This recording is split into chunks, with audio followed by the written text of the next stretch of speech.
Eto mga kababayan, tinawag ni Vice President Sara Duterte na tuta ni Trillanes at ni Marcos ang International Criminal Court o ICC, kasabay ng pag-iit na wala umanong jurisdiksyon ang tribunal sa Pilipinas.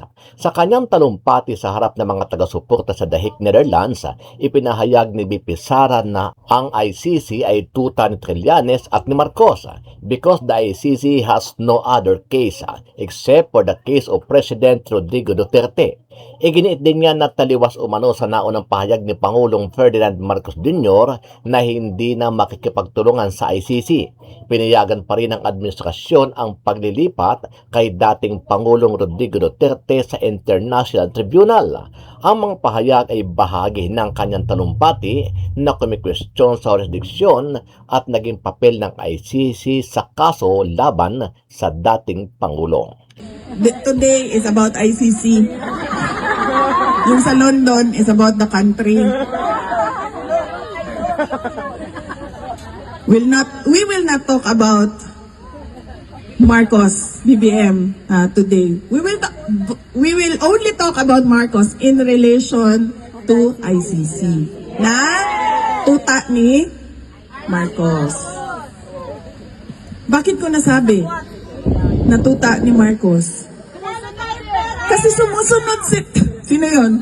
Sumusunod sila kay Trillanes at Marcos. At hindi lang yan. Pinapanindigan pa nila yung kanilang pagsunod kay Marcos at kay Trillanes. And so, this is not about justice. This is about politics in the Philippines.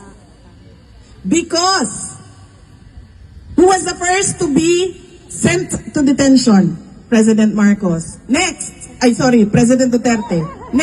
Pwede na. Pakulong niyo na.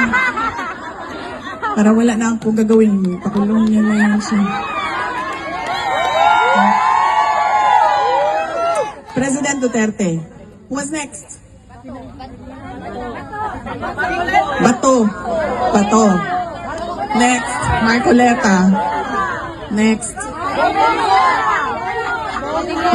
Harry Roque. Bong Revilla, Jingoy Estrada, Mike Defensor. You see the pattern?